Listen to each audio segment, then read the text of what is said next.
chanter? Il suffit de reprendre comme je chante.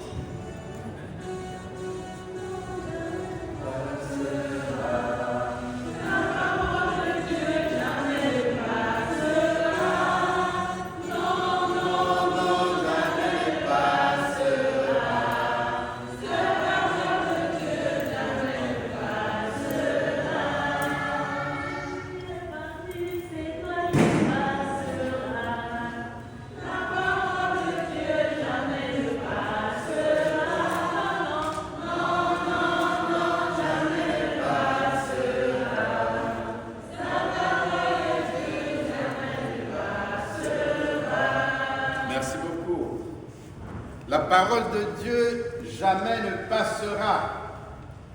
Le monde entier passera, mais la parole de Dieu jamais ne passera. C'est quoi la parole de Dieu? C'est Jésus. Je n'ai pas voulu dire c'est qui, sinon vous aurez su. C'est qui la parole de Dieu? C'est Jésus. Jamais il ne passera. Et celui qui l'a choisi a choisi la meilleure part. Le dimanche d'aujourd'hui, le thème est l'hospitalité. L'hospitalité. Alors, chacun de nous va s'examiner comment il vit l'hospitalité dans sa vie, chez lui, à la maison. Comment nous vivons l'hospitalité à l'église? Comment nous vivons l'hospitalité dans nos milieux de vie? Et si on devait donner un autre mot à l'hospitalité, ce serait quoi? L'accueil. L'accueil. Celui qui vit dans l'accueil ne reste jamais sans récompense. Jamais sans récompense. C'est pas moi qui le dis, c'est Jésus qui le dit. Il dit, celui qui donnera un verre d'eau à ses plus petits, de mes frères, de mes disciples, alors il en recevra. Il recevra. Et Saint Augustin définissait l'hospitalité comme la beauté du cœur. La beauté du cœur.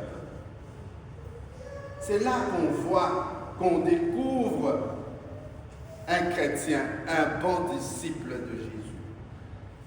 Et il disait que le cœur du chrétien est un hôpital.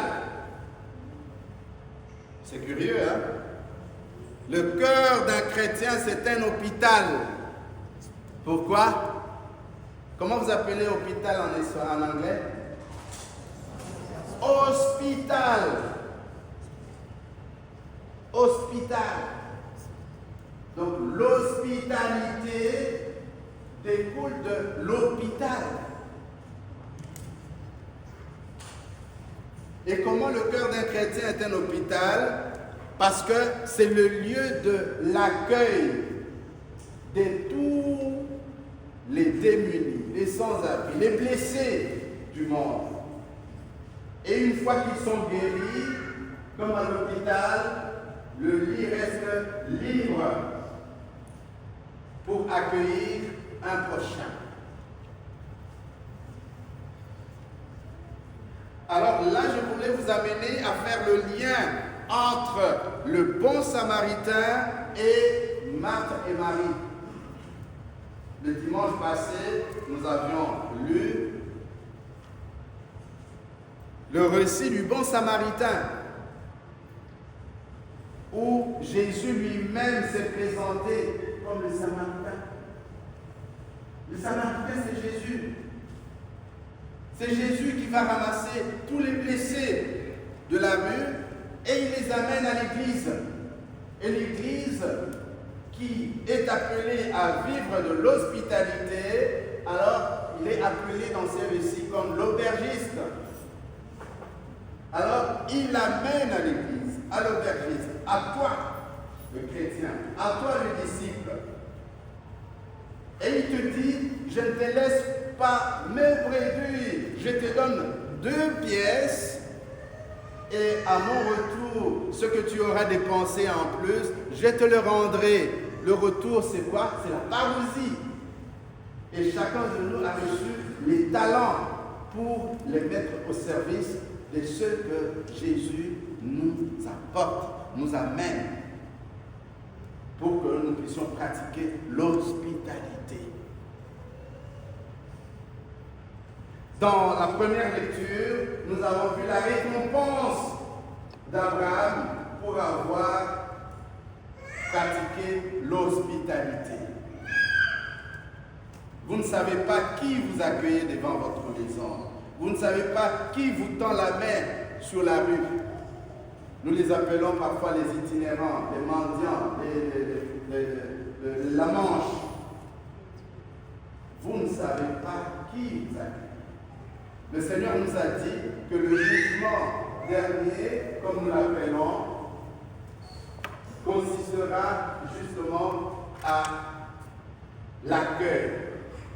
J'étais malade, j'étais en prison, j'étais affamé, j'étais dénudé. Qu'est-ce que vous avez fait de moi?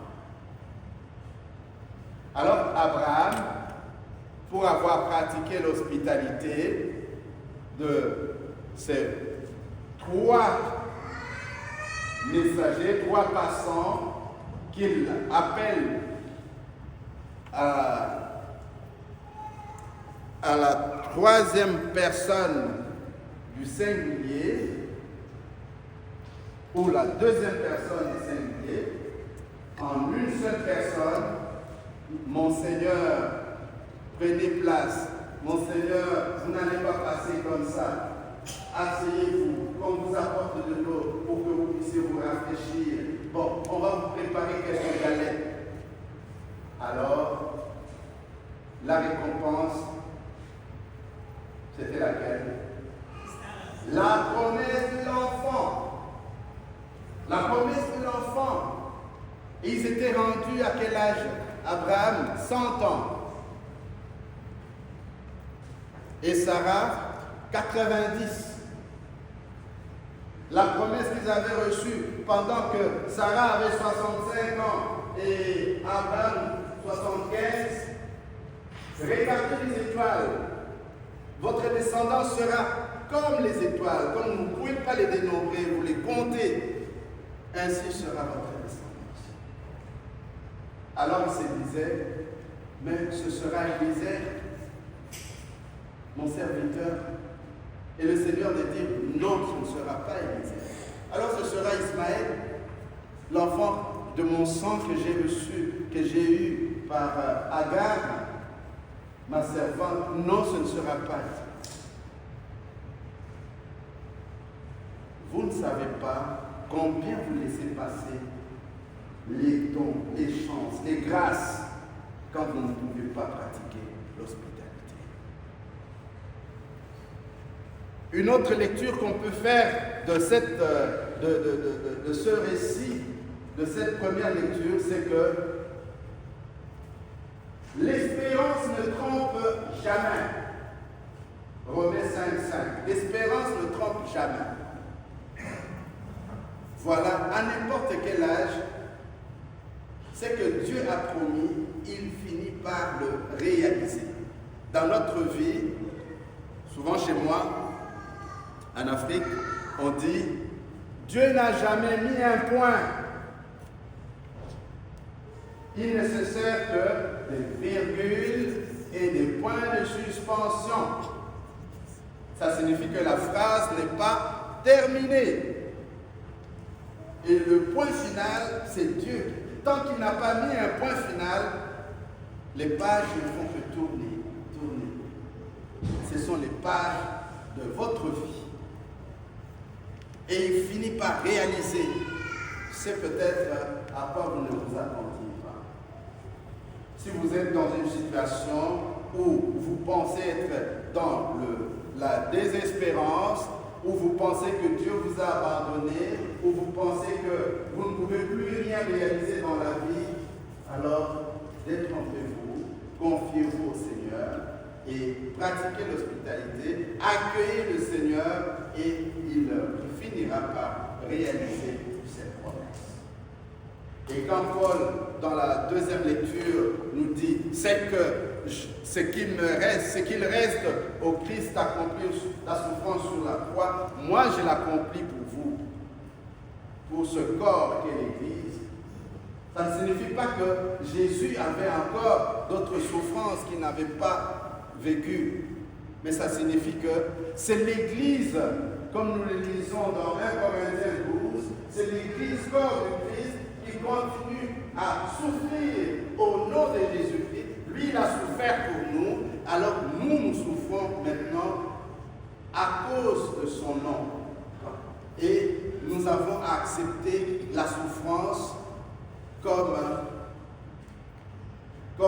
le chemin par lequel nous avons à réaliser notre sainteté, notre salut, que Jésus a accompli une fois pour toutes. Marthe et Marie, il ne faut pas les séparer. Ils ne sont pas antagonistes. N'allez pas vous dire, voilà, Marthe c'est la contemplation, et Marthe plutôt c'est l'action, et Marie c'est la contemplation. Le Seigneur a besoin et de la contemplation dans la prière et de l'action dans la pratique des vertus. Marie a choisi la meilleure part, elle ne lui sera jamais enlevée. C'est que Jésus reproche à Marthe, ce n'est pas le fait qu'elle se soit occupée du repas. Ils ont accueilli un étranger, ils vont lui servir à manger. Mais c'est l'agitation qu'elle met au service qu'elle est en train de rendre. Alors, sachant que le Seigneur se présente à nous et nous avons besoin de l'accueillir, nous avons besoin de l'écouter, nous avons besoin de le servir, mais dans un esprit de lucidité, dans un esprit d'accueil, d'hospitalité. Alors, nous comprendrons, et les disciples eux-mêmes ont compris, dans la première communauté, comme nous le lisons dans les Actes des Apôtres, au chapitre 6, versets 2, 4, quand les apôtres se sont dit, voilà, nous sommes un peu dispersés dans le service, alors choisissez parmi vous 7 estimés de tous, remplis de l'Esprit Saint, nous allons leur confier le service de table, le partage. Nous allons nous cantonner sur la prière et la parole de Dieu et l'évangélisation. Que le Seigneur nous accorde aujourd'hui la grâce de savoir nous mettre à son écoute pour que nous sachions vivre de la vie de Jésus-Christ, parce que Jésus lui-même, ce qu'il aurait dit ou ce qu'il était en train de vouloir dire, c'est que oui, aujourd'hui, vous m'accueillez. Si vous m'accueillez, alors moi je vais rendre des services dont vous avez besoin. Comme il le dit d'ailleurs, voilà, les oiseaux du ciel, ils ne sèment, ils ne moissonnent, mais pourtant votre Père s'occupe d'eux. Que le Seigneur nous donne de ne pas pouvoir nous focaliser sur les soucis, les préoccupations avant la parole de Dieu, mais que nous sachions nous cantonner sur la parole de Dieu, sur Jésus-Christ, et tout le reste trouvera des solutions. La parole de Dieu jamais passera.